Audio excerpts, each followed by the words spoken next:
Second Cup, sponsored by Public Espresso and Coffee. Good morning, everyone. It is 8 o'clock on the start of a dreary, really kind of ugly, foggy, cloudy, and misty Wednesday. I feel like I'm in a really dramatic movie or like one of those books where it's like you start the day and it's a little creepy and you can feel the ominous air in the morning. It's all foggy and weird. So we are live at Public Espresso this morning in downtown Buffalo. We love being here at Public every other Wednesday, giving you kind of that coffee talk conversation. Yeah. And today we want to dig in and hear from you on a couple of different things. So if you're with us, join the conversation. You can watch on Instagram, Facebook Live, and our WKBW Twitter. I've been watching on Instagram lately when I'm not here. Have you? I've been tuning in on the gram. So shout out to everybody who's watching on Instagram. Good morning to all our friends on Facebook. Jan's here. She says hi, sweet. Hey, Jan. Good morning. Felicia says good morning, Ed and Taylor. Peter, good morning. Melly, good morning. Lauren, good morning. Megan, Grace. If you're watching on Instagram, let us know you're here. Julie says happy foggy hump day.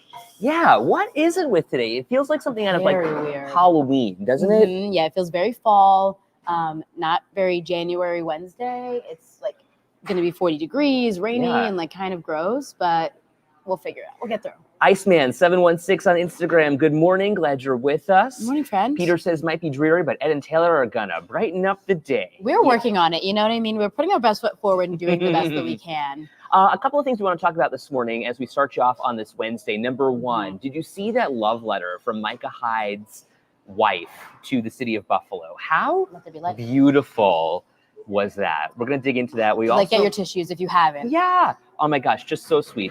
We also want to hear from you about the snowbanks in your community. Have you had a little bit of trouble roaming around Western New York after those twin snowstorms? And then we also want to dig in with the Oscars. So maybe we start there this morning. Yes, I have a lot to say about the Oscars. So the Oscars came out. We were talking about all of the different movies that are nominated for Best Picture. And you and I were talking about this during the break, kind of trying to figure out if we've seen all the movies, if we agree with the choices. Thanks, Matt. Matt coming in with our delivery. So here is the list of movies that were nominated for Best Picture. It used to be 5 nominations, and now it's 10, which is a little bit excessive, personally. Why we're nominating 10 and then picking 1? So Poor Things is supposed to be really good. One of my friends watched that. That's my Emma mom, Stone, right? Ed Gurney, Andrew Lowe, and Emma Stone. Yeah. Maestro is supposed to be amazing. My mom was raving about that. Heard good things. Oppenheimer, you saw. I loved Oppenheimer. I thought it was so good. And like, it's long, but you know, the first 20 minutes, you're kind of like, okay, what's going on here? And then the rest of the movie, you're just enthralled. It was thrilling. Awesome. American Fiction is supposed to be funny. Killers of the Flower Moon is supposed to be about like a Native American experience. And I think it's the first time I believe a Native American person was nominated for an Oscar, which is incredible. But Barbie. Grace has no Barbie. She's anti-Barbie. People are a little up in arms, though, because Barbie did secure 8 nominations, which is weird to me. Tell me why. Usually the popular movie that everyone saw this year, the one that we all thought was fun, we dressed up for, doesn't really get a lot of credit at the Academy Awards. The Academy is very prestigious, and it usually is held for movies, the Martin Scorsese's and all these things. Let's open the playing field. Let's have more fun. I'm all for that, but I did not expect people to take Barbie this seriously and bring it to like the Oscars level. Now, it did receive 8 nominations. Right. I was very shocked. But Margot Robbie, who plays Barbie, did not receive one of those nominations. Neither did Greta Gerwig, who is the director. But Ryan Gosling, who plays Ken, did get a nomination, and people are up in arms. So does this matter to you? Like, people are saying on social media that, you know, the whole plot of the movie is, you know, F the patriarchy, basically, you know. And then only the guy gets nominated for the Oscar. Exactly. No, like, they didn't get to understand the movie. And, you know, I'm not just coming out with that line myself. That is a direct quote of Taylor Swift. Absolutely. Linda says, I had no interest in seeing Barbie. It was too fake and dumb. Connie says no. Julie McCoy says, I don't go to movies. I'm afraid of catching bed bugs. I'm trying. Lauren says she could care less. Now, I like the movies, and I liked Barbie. Barbie was pretty good, but I just did not think we were going to treat it like it's Oscar level. Like, I really was shocked. Like, I really never thought it was going to be award worthy, I think is the point, right? Is that what you're trying to say? Yes. I thought it was going to win some smaller level awards, like Okay. Teen Choice or something fun. I thought it was going to appeal to it appealed to a wider audience. Mhm. Like when at first the previews came out, I thought it was going to be like a kids movie. Right. Obviously, it came out and it wasn't that, but it's like The Hangover or something. Like that was a great movie. Everybody remembers you've it, but it's never- not getting an Oscar. Right. Like your favorite Marvel movies, they never get Oscars famously, but people love them. You know what I mean? Lori said Barbie did nothing for me. My mom says the Holdovers was good, but I don't think it was Oscar worthy. I couldn't sit through Barbie. Erin says I thought it was going to be a comedy, to be honest. Yeah, Barbie. Like I had Barbie. honestly What no was it? interest. I don't know. I had no interest in seeing it. I saw it and I still don't know what it was. I finished that movie. I believe I saw it twice in theaters. You and paid for it twice? I paid for it too. Well, my mom came Wow. the second time, so Okay. Gina paid for it the second time. But I was like, what's going on? I think I'm having fun. I'm laughing. The first half is very funny, but the end gets a little, girl power in a way that was a little cringy. I don't know. I mean, a lot of people clearly here are not agreeing that it was like this Oscar nominated Best Picture. Like, are we serious? I really don't know. Lauren says I have no interest in seeing it either. Diane says don't watch the Oscars, don't care. 85th anniversary of The Wizard of Oz is up. So can I say this? Uh-oh. I You're gonna hate say- I hate The Wizard of Oz. Okay. I hate But like, for what reason? The Wizard of Oz. The Wizard of Oz is not just a movie. It is. I The understand. Wizard of Oz It's is a timeless lore. classic. I just absolutely hate it. What do you hate? Everything about it. I hate the flying monkeys. Melly's with you. I hate the Wicked Witch. I hate Glinda.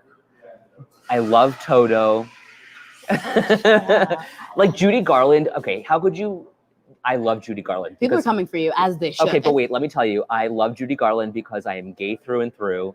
I love her ruby slippers. But if I hear Somewhere Over the Rainbow, I need to turn it off. Like, no. Oh my God, please. Here's the And thing, like it's a classic, Annie Ann but or whatever her it's- name is, Annie M. Annie M, yeah. Annie Ann is the Annie M, pretzels. Annie M. Right.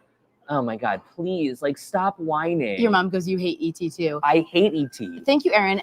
What it is about The Wizard of Oz, obviously, it was like 1939. Literally, there was so much abuse that happened in this movie. Fair. Judy Garland, like, all things considered, they like drugged this girl just to be in the movie. MGM. It was a tough time for movies. But it started so much. From this, we get the musical Wicked. We're going to get Ariana Grande, Cynthia Erivo, the movie. I love Wicked. Later this year. Wicked is fantastic. But the ruby slippers, the Yellow Brick Road, The the entire poppies. thing, the Oh my whiz, God. the poppy scene. And that It's stupid so man behind the iconic. mask. Like, don't mind the man behind the mask. Oh, thank you so Oh my much. God, please. Thank you, I Matt. just can't. I was in the musical in the 7th grade. Who do you think I played in The Wizard of Oz? Dorothy, No. the Wicked Witch, No.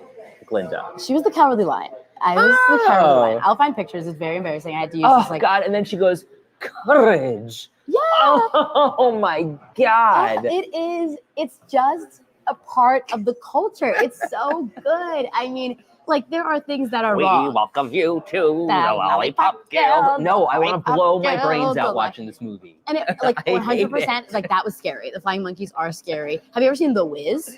Like, yeah, I've seen the show. The Wiz, I've never the seen the movie. No. Now, this is like, we blackified The Wizard of Oz in like the 70s with Diana Ross, Yes. Michael Jackson, or 80s or whatever. That's horrifying. Well, That is some nightmare fuel. And they make it so crazy, so weird, and it's awful, but it's incredible. I couldn't do without either. Aaron says, for someone who hates the movie, knows a lot about it. Right? Exactly. Like, because you have to know, like this, The Wizard of Oz is just simply part of our American culture, right? It is Judy Garland as Judy Garland is, beautiful, gorgeous, young, and, you're right. It's kind I of went like down a Judy Garland rabbit hole recently. it's a cross section of America at the time. Yes. And 1939. right. I just can't deal with We're it. not in Kansas anymore. Right. And you know what? That is one of the most iconic lines. Absolutely. Kenneth says you hate Somewhere Over the Rainbow and basically worship Taylor Swift. 100%. Yes, this is who we're dealing with, people. My mom says sacrilege. I just can't watch it. Like, I can't sit through it. I am not. Now, a am I fan. watching The Wizard of Oz? Like, I don't think, like, not in this day and age, but like, I think you have to go through the experience. Jeanette, The Sound of Music. Another one I can't watch. No, so long, too long. Oh my God. Love Like, Julie Andrews. I do too. But like, okay, these bratty kids who, right, are living in the Swiss Alps, have the life of privilege. My friend Katie, not our Katie, a different Katie, is obsessed with Mr. Von Trapp, though. She thinks he's so hot. She's like, she watches the movie like once a month because she just for Mr. Von Trapp. I promise you, yes. Diane says she's taking me to the show with her to see The Wizard of Oz, and she'll buy me popcorn. Thanks, Di. Appreciate you. Yeah, not a fan. Lori says, I love the Sound of Music and all the songs, sing them all. There are some classics that obviously they're classics for a reason, but I understand how we get fatigued like with the whole deal. Like, yes, Christopher Plummer, is that the guy who plays Von Trapp? He's so dreamy. Yeah, that was his era. That was he was giving. What about like White Christmas? Who? White Christmas, Irving Berlin. No. Oh my gosh, that's a classic also, especially around Christmas time. Can't really sit through that. It's a lot of dancing, but I do love dancing Singing in the Rain. Singing in the Rain. That's a Singing in the Rain. One of my favorites. Barbara Love, anything Julie Andrews. Oh, she's a classic. Princess Diaries, shout out. Linda says, I love White Christmas. Singing in the Rain. Classic movies. Barbie is not in this list. Like, no, you're right. That's a great point. Another one that I love, another classic that I love, The Sting. Have you ever seen it? No, I've never seen it. It's so good. So many brilliant actors in this one movie. Robert Redford.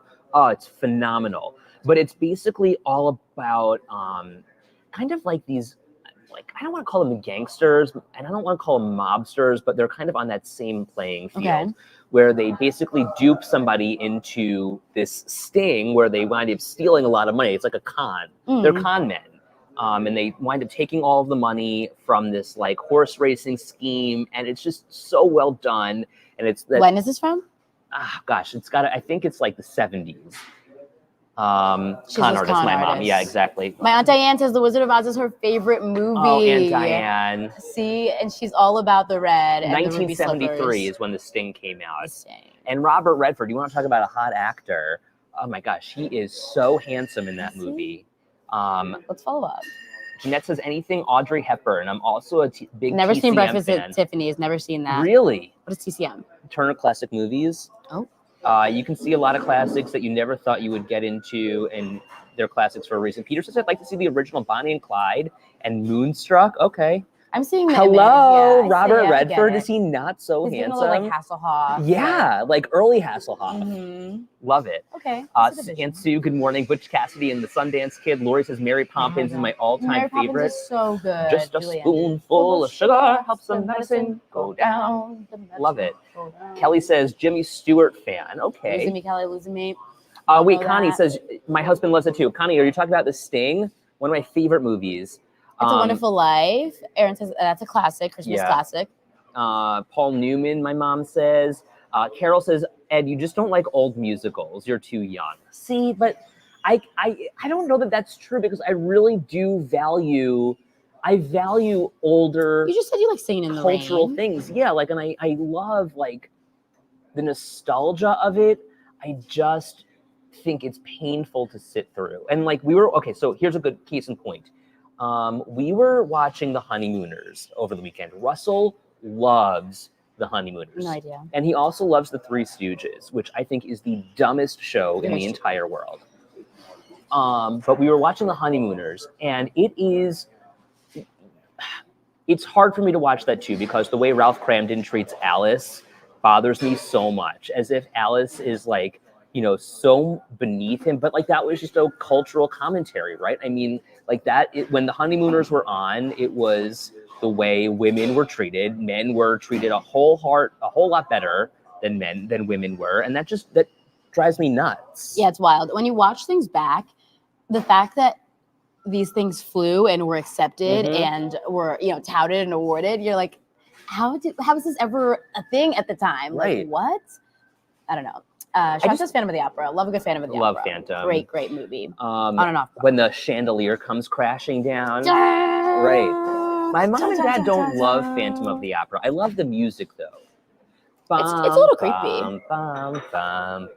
We were forced to watch that by our music teacher in the fourth grade. I literally just had this memory come back to me. Yeah. We were forced to watch that as a class, and there was this one girl in my class, and she was not able to handle the man under the mask. And we all cried because she started crying because she'd already seen the movie. And like, the teacher got in trouble for showing us this movie. We were too young. We were like 8. No, the music is gorgeous. I love the music. There's something so beautiful about the score from the show. Yes. I just love it. Nicole says, Very I saw cool. Phantom twice on Broadway. I love that. Okay, let's talk about snowbanks here in the city of Buffalo and beyond. How many of you are waking up and trying to navigate around these massive piles of snow that are just left behind from those twin snowstorms that we had last week? So annoying because you really can't even see around them. Some of these are piled up so high. How about that one? If you're in the city of Buffalo, you know exactly what I'm talking about. Right along the 198 by Grant Street, right before you get to Buff State. Have you seen that one? Oh, yeah, that one's huge. It's piled up taller than the 198. The Skajakwita is like invisible beyond this snow and pile. People already drive crazy going around and like skirting around the exits there. And it's so hard because people park illegally or whatever. Seeing around those intersections, already tough enough. I have so much trouble driving here. People drive me crazy. And the last thing I need is to not be able to see at an intersection because there's a giant snowbank blocking the way and you don't know if that person's going to stop or keep going or if there's a person there at all. Carol says, do you mean the mountains? Yeah, no kidding. Shonda says, the only time you'll find me driving in the passing lane without passing someone, just too dangerous. I know you never know who's around the corner. And when you've got these massive snow mounds, these mountains, as Carol says, just kind of blocking driveways, you have to be so careful when you're inching out of your driveway or inching into an intersection. Especially in like your community in your area. So like I live in an apartment complex and like there's this really long driveway and they do a really good job in my complex shoveling that out. But as soon as we get to the city road, a hot mess. Yeah, and you never know like who's coming around that corner. And of course you're like starting your day, maybe you're just passively going about your routine and you're not paying attention to all the people that are coming through, but you can't see. It's so annoying. A lot of it gonna melt today, though. Probably. Yeah, no kidding. Jeff says, no snowbanks here in God's country. Yeah, he's all the way out in Niagara County. Marguerite says, luckily Batavia didn't get all the snow that Buffalo did. Snow piles are manageable there in Batavia. Yeah, but it's when you go struggling. outside, today especially, with all the rain and the warmer temperatures that we're seeing, there is no doubt that all of this is going to at least start to melt. So now you get that like slushy, icky, yucky mess outside. Muddy, nasty, and possibly flooding maybe. Well, and then look at the forecast then for today, tomorrow, and Friday in the mid to high 40s. Not only that, Friday's rain is going to take some of that snow and just wash it away, you know? Linda, good morning. Says when you've driven in the blizzard of 77, everything else is easy. You have like a pass. Yeah. Like if you survive that, you can do anything. So that's kind of like saying, okay, the snowstorm from Christmas, right? If you can drive through that, you can drive through anything. I still have PTSD from driving in that drive snowstorm. through that. I remember one of our new reporters, Derek, he was like experiencing these twin storms we had. And he was like, how could anything have been worse? He's from the Pittsburgh area. And he was like, I don't understand. This is a lot of snow. Like, I get it. I get Buffalo now. But how could it have been worse than this? Like, you guys talk about a million times worse. I was like, sir, everything that we got in that 5 days, imagine that in like a 48-hour period. You could not see. You could not go around. Obviously, I wasn't here for the blizzard of 77, but like. No, I wasn't. I just missed it by a couple years. Connie says, give it a few days, it'll all be gone, or it'll be down. Sherry says, shovel the spot on the street for my car to only go visit my brother and come home to someone else parking there. What to do? Isn't that the worst? Like you have that one spot because everything is so limited these days. You leave your spot and then somebody takes Someone comes in and it's nice and clear. Right. Yeah. Chastity, our snow mound on our corner is as high as our stop sign. Can't see it until you're in the middle of the road. That's a problem. Not very good. Peter, I hate snowbanks and pothole season. Yeah, we're in snowbank season, aren't we? I was just saying too, I'm just now noticing the sidewalks getting cleared. I'm seeing a lot about like kids trying to get to the bus. Obviously, they were all off last week. Now this week, they're going through the sidewalks and trying to get to their school bus. Granted, they can't because the sidewalks are still covered in snow. And like, I'm just now seeing city workers go out and handle that. Kelly says, seriously, causing so many insurance claims, keeping me busy, snowbanks, ice dams. Now, Kelly, do you work in insurance? How many claims do you think are you seeing? Are you seeing an uptick nowadays? I'm so interested in that because so many people, I'm sure, are getting into so many more accidents because of, a lack of visibility or problems stopping. How often in the mornings do we see it, like looking at the traffic cameras? Right. It's like out there and on the 190, on the 290, you're seeing people go off the roads. And then Jeanette says, I'm pothole paranoid this week. Julie, fortunately. I hit one on my way in this morning and I turned my music down and I know, you two hands on the wheel. Just praying. Marguerite, I hate parking to visit people in Buffalo 2 blocks away. Lori, one good thing, the days are lasting longer. Yeah, no doubt. And the sun was starting to come out a couple of days ago. That was nice, wasn't it? I don't know that we're seeing an uptick these days in car crashes, but Kelly, maybe you can correct me and give us some It'd insight be something here. to look into. I know from the Kia story that I covered with all the thefts we've been seeing in the city, insurance claims are up tremendously from that. So insurance is probably going to go up for everybody because of that single crime trend. So on top of that, any crash is just going to get worse. But this is Buffalo, and we love Buffalo for a reason. Did you see that letter that Amanda Hyde put out about her love of Buffalo? I'm getting chills again. Just the fact that she gets it. Obviously, she does because she's lived here. Anyone who lives here understands why we love this place. But she just put it in such a good way. She penned this letter, Bill's Mafia, because obviously the proof is in the pudding. We know what's coming. Micah Hyde doesn't have that much time left on his contract and to be here in Buffalo. And she's just talking about how the city welcomed her with open arms. She started her family here, her son, her daughter. They're such a beautiful family. And Buffalo really is what made their family and started it. It's so sweet. Marguerite says this letter breaks my heart. Marguerite, tell me why. And then Connie says, they're leaving, I think. Do you think they are leaving? I would imagine so. I mean, I'm not sure where they're from originally, but I mean, I don't know what he's going to do. I'm sure he would try to find another job, or maybe he's going to get into coaching, take some time off. I don't know what they're going to do with the kids. But he's so handsome. He's so handsome. They're a beautiful family. I love him. He's one of my favorites. I'm not from Buffalo, and I think everyone knows this, but I consider myself a Western New Yorker because I've lived here longer than anywhere else in my adult life. And, I think, and I would hope that you agree with me, whether you're from Western New York or not, but you don't understand Buffalo until you actually spend time in Buffalo, right? Like, this is a unique city with so many beautiful amenities, wonderful people, and there's just a tangible, palpable spirit here in Western New York that I don't think that you get anywhere else. I think that Buffalo is unique in its love of sports, its love of community. I think Buffalo is unique in the way people watch the news and really are involved in what's going on in the community. Look no further than last week, right? We went through those lake effect storms, and the way that you saw people show up for each other, the way that people tuned in to watch us, and figure out how to get through it together. No one is going through anything by themselves when they live in Western New York. Well, and I love Lori too. Yeah, gorgeous 4 seasons as well, right? You get a hard winter, but you get a beautiful summer, God willing. Oh my God, the boating season is always so beautiful. Yeah. I mean, I've been here, it'll be 5 years in June, which is like crazy to me. And like, it's the place I've been my adult life, and I can't imagine being anywhere else. Like, the people here is really, whenever people ask me, like, why are you still there? I'm like, it's the people. You don't understand until you come here. You eat the food, you experience all the seasons. Well, right. Isn't that just it? I mean, like that banner that Oxford Pennant put up, keep Buffalo secret. Isn't it so true? Right. Like, it's not that we want to keep Buffalo secret. We want everyone to know about Buffalo, but the secret really is you don't get it if you're not here. You can't just explain it to someone. You just have to live it. Jeanette says, you are now officially a Western New Yorker, Ed. You fought through enough of our hard weather, even endured harder work days than most of us. Yeah, I totally agree with you. Tell you. I mean, 12 years, almost 13 now in Buffalo. And, I say this all the time. When I was young and starting out my career, I did not have any intention or any knowledge, let alone any intention of coming to Buffalo. I wanted to be in Albany because my family was still downstate.